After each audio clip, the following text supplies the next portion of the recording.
안녕하세요. 오늘 저희가 함께 깊이 파고들 자료는 GLEC API 콘솔을 통한 2050 탄소 중립 로드맵 설계하기입니다.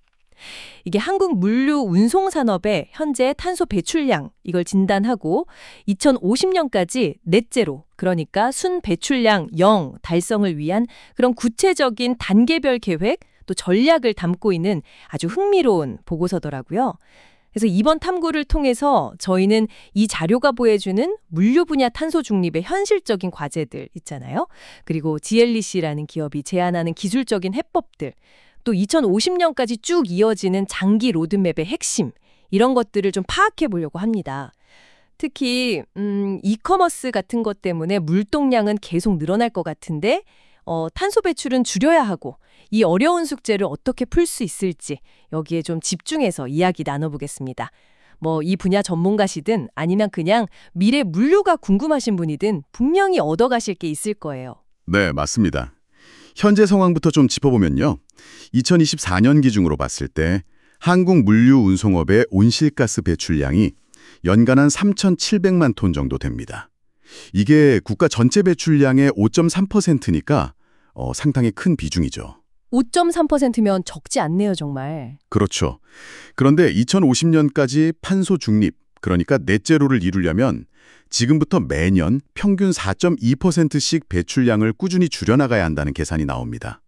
근데 문제는 아까 말씀하신 것처럼 이커머스 성장이나 글로벌 공급망 변화 이런 것 때문에 물류 수요는 계속 늘고 있다는 거죠. 그렇죠. 늘면 늘었지 줄진 않을 것 같은데요. 맞습니다. 그야말로 성장 속에서 감축을 해야 하는 굉장히 좀 도전적인 그런 목표를 마주하고 있는 셈입니다. 이 도전을 어떻게 풀자고 제안하는지 그 첫 단계부터 한번 볼까요? 2025년부터 2030년까지 초기 5년 전략인데 핵심 키워드가 측정 같아요. 모든 관리의 기본은 역시 현황 파악이니까요. 정확합니다. 탄소 배출 감축, 이 여정의 첫걸음은 우리가 지금 어디에 서 있는지, 그러니까 얼마나 배출하고 있는지를 정확히 아는 거죠. 측정할 수 없으면 관리할 수 없다는 말이 있잖아요. 경영학에서도. 네네, 유명한 말이죠. 그게 여기서도 딱 통하는 겁니다. 그래서 이 페이즈 1, 이 단계의 핵심 목표는 전체 운송활동에서 나오는 탄소 배출량의 100%를 디지털 방식으로 측정하는 시스템을 구축하는 거예요.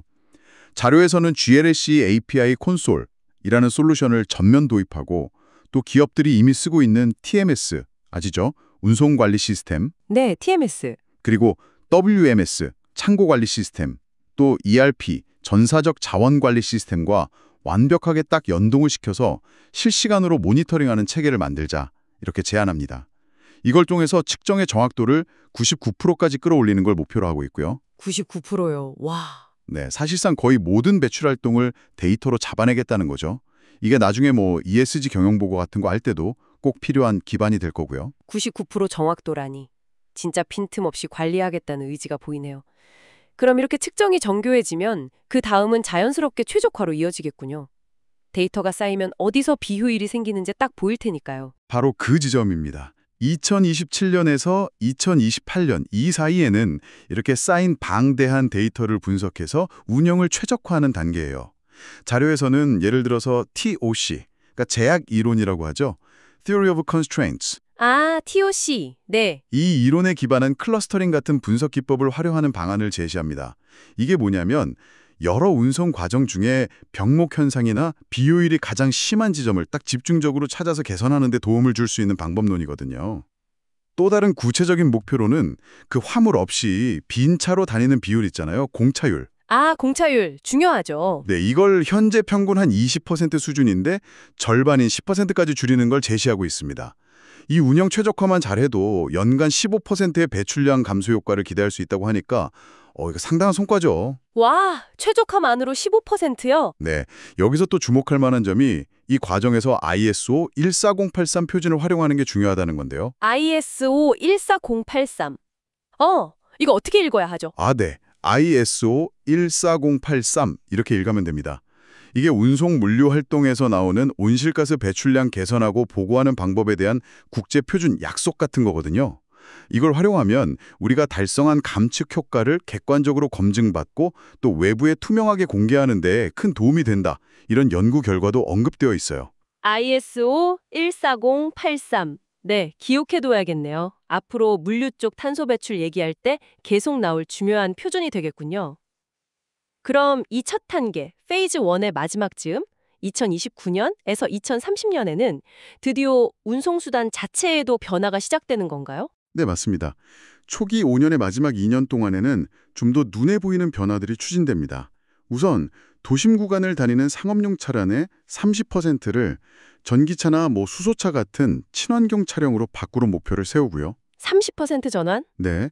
그리고 장거리 운송에서는 도로 운송에만 의존하지 않고 철도나 연안 해운을 이용하는 복합 운송 비중을 20%까지 끌어올리는 걸 목표로 합니다. 이런 운송수단이나 방식을 바꾸면서 추가로 한 10% 정도 배출량 감소를 기대하는 거죠. 아, 그럼 앞서 최적화 15%에 더해서 네, 그렇죠. 이렇게 되면 페이스 1 전체, 그러니까 2030년까지 2025년 배출량 대비 총 25%를 줄이게 되는 겁니다. 정확한 측정에서 시작해서 데이터 기반 최적화를 거치고 초기 전환까지 탄소 중립을 향한 좀 탄탄한 첫걸음을 내딛는 그런 단계라고 볼 수 있겠습니다. 25% 감축, 확실히 의미 있는 출발점이네요. 자, 이렇게 측정과 최적화라는 기반을 다지고 나서는 로드맵이 다음 10년, 그러니까 2031년부터 2040년까지의 페이즈 2로 넘어가네요. 여기서는 기술 혁신과 전환 가속이 핵심 키워드로 보이는데, 여기서부터 뭔가 미래 물류 모습이 본격적으로 그려질 것 같아서 기대됩니다. 맞습니다. 20년은 정말 기술 혁신이 물류 현장을 근본적으로 바꾸는 그런 시기가 될 걸로 예상하고 있어요. 자료에서 특정 기술의 아주 상세한 스펙까지 언급하진 않지만 이 시기에는 친환경 운송수단으로의 대규모 전환이 이뤄지고 또 스마트 물류 기술이 거의 완성 단계에 이를 것이다 이렇게 강조합니다. 페이스 1이 아까 준비운동하고 기초 체력 다지는 거였다면 페이스 2는 이제 본격적으로 기술 도약을 통해서 변화를 확산시키는 단계인 거죠. 구체적으로 어떤 기술들을 생각하는 건가요? 예를 들면 장거리 운송에 자율주행 화물차를 도입해서 최적 운행을 통해 연비를 한 20% 개선하고요. 자율주행 트럭. 네. 그리고 인공지능 AI 기반의 통합 관제 시스템을 통해서 전체 물류 네트워크의 흐름을 실시간으로 최적화하는 그런 그림을 그리고 있습니다. 또 도심 내 라스트 마일 배송 있잖아요. 최종 소비자한테 가는 마지막 구간. 네, 라스트 마일. 이 구간의 한 10% 정도를 드론이나 배송 로봇으로 대체하는 계획 같은 거예요.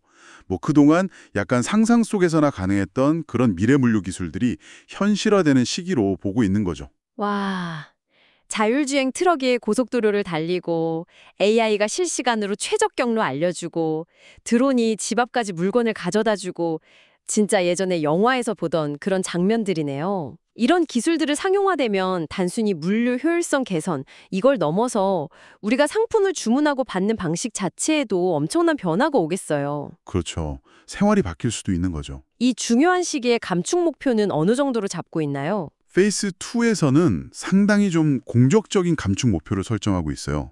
20년 동안 추가적으로 40%의 배출량을 더 줄이는 것을 목표로 합니다. 40%나요? 추가로? 네.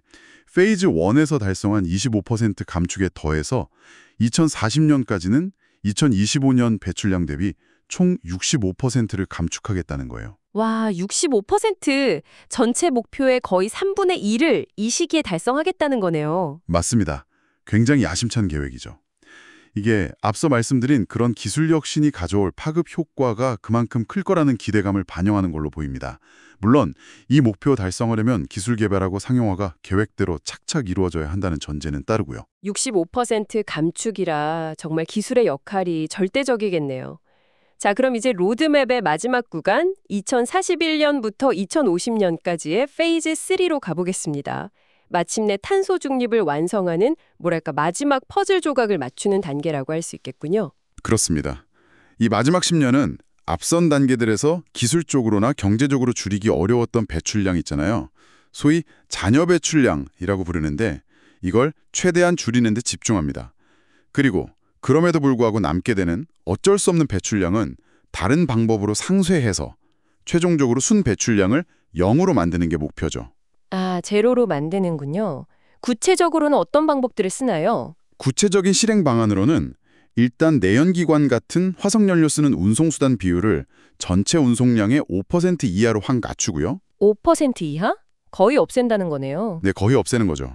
그리고 물류센터나 창고 같은 물류시설에서 쓰는 모든 에너지를 100% 태양광, 풍력 같은 재생에너지로 전환하고 또 포장재 사용 줄이고 재활용 극대화하는 그런 순환경제 기반의 물류 시스템을 완성하는 걸 목표로 합니다. 기술적으로 줄일 수 있는 건 정말 한계까지 줄인다는 거군요. 그런데 현실적으로 모든 배출을 완벽하게 정말 100% 없애기는 어려울 수도 있을 텐데 말씀하신 것처럼 그렇게 남는 배출량은 어떻게 처리하는 건가요? 네, 중요한 질문입니다. 아무리 기술이 발전해도 현재로서는 모든 배출을 완전히 제거하기 어려운 영역이 있을 수 있거든요. 예를 들어 특정 장거리 운송수단이라든지 특수 물류 과정 같은 것들이요. 이렇게 남은 배출량은 크게 두 가지 방식으로 상쇄, 그러니까 제거하거나 다른 곳에 감축분으로 덮는다는 계획입니다. 상쇄예요. 어떻게 하는 거죠? 배출된 이산화탄소를 직접 포집해서 땅속에 저장하거나 아니면 다른 유용한 물질로 바꿔서 활용하는 방식이죠. 아, CCUS 들어본 것 같아요. 네. 다른 하나는 직접 감축이 어려운 만큼 다른 곳에서 이루어진 탄소 감축 활동의 결과물인 탄소 크레딧을 사와서 우리 기업의 배출량과 상쇄하는 방법입니다. 예를 들면 개발도상국에 나무를 심거나 재생에너지 프로젝트에 투자해서 얻은 크레딧을 활용하는 거죠. 탄소 크레딧 구매. 네. 그런데 이 로드맵은 여기서 한 발 더 나아가서 궁극적으로는 우리가 배출하는 양보다 더 많은 양의 탄소를 제거하거나 감축 활동에 기여하는 탄소 네거티브, 카본 네거티브 물류 시스템 실현까지도 장기적인 목표로 삼고 있습니다. 탄소 네거티브요? 와, 배출 제로를 넘어서 환경에 플러스가 되는 거군요. 그렇죠. 이런 복잡한 상세 과정에서도 아까 말씀드린 GLEC API 콘솔 같은 도구가 실시간으로 넷제로 달성률을 추적해주고 또 필요한 탄소 크레딧 시장 정보를 제공하거나 매칭을 지원해주고 관련 국제 인증 받는 과정을 자동화하는 등 중요한 역할을 할 것으로 기대하고 있습니다. 알겠습니다. 그런데 지금까지 이야기한 로드맵은 아무래도 물류산업 전체를 아우르는 좀 큰 그림이잖아요. 근데 실제로는 택배 회사 다르고 국제 해운 회사 다르고 창고 운영회사 다를 텐데 세부 업종별로 처한 상황이나 감축 전략이 다를 수밖에 없을 것 같아요. 혹시 이 자료가 그런 업종별 맞춤 전략까지 제시하고 있나요? 듣고 계신 분들 중에서도 각자 속한 분야가 궁금하실 수 있겠네요. 네, 아주 현실적이고 중요한 지적이십니다. 다행히 이 로드맵은 그런 업종별 특성을 고려한 세부 목표하고 실행 시점들을 제시하고 있어요. 예를 들어서 우리한테 가장 익숙한 택배나 특송 업종 있잖아요.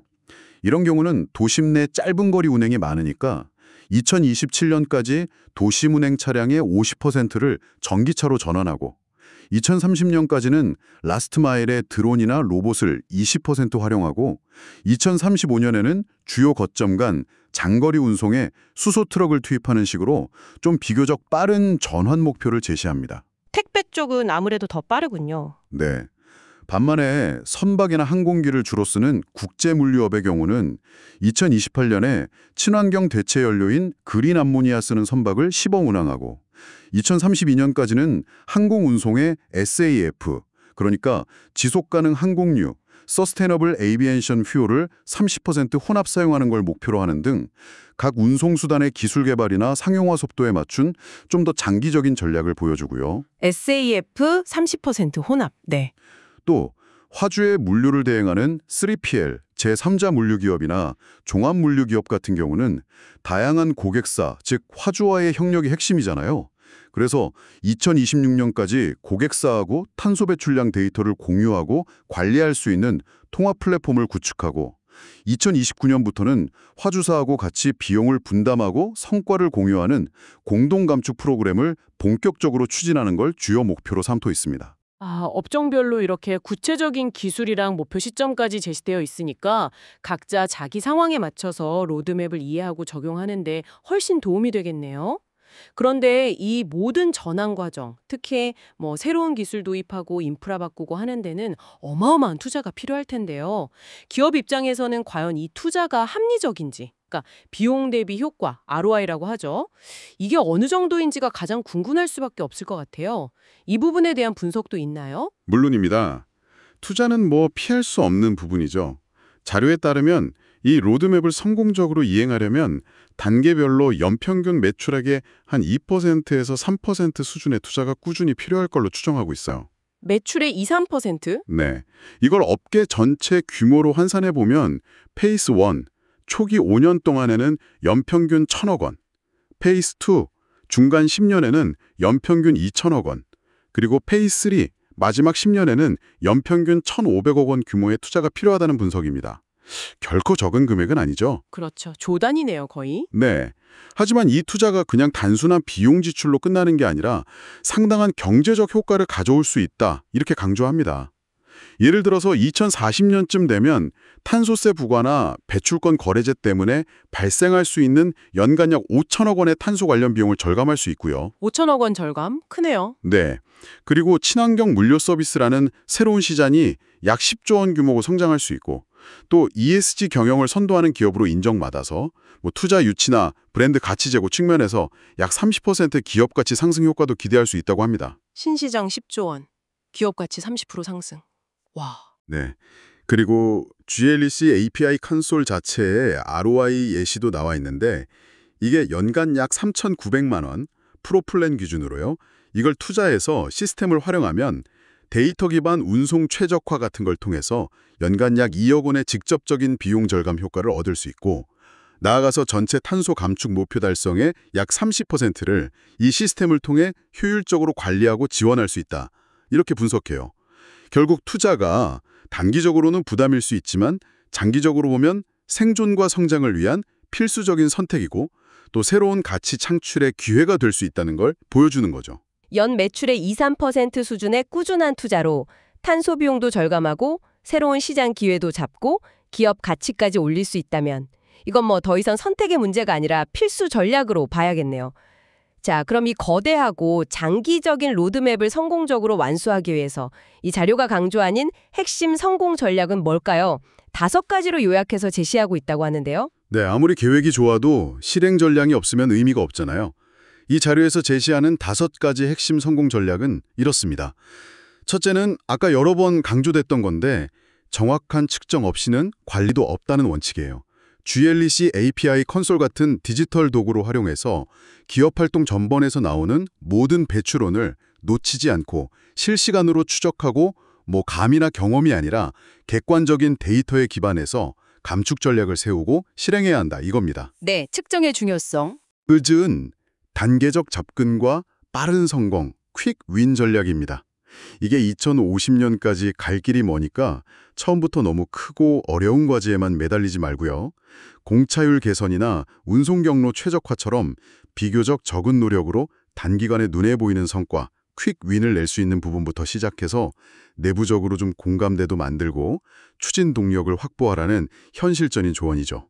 아, 작은 성공 경험들이 쌓여서 더 큰 변화를 위한 동기부여가 된다, 이런 거군요. 그리고 물류는 혼자서 할 수 없는 비즈니스니까 협력의 중요성도 강조될 것 같은데요. 정확히 보셨습니다. 그래서 3번째 전략이 바로 파트너십과 협업 강화입니다.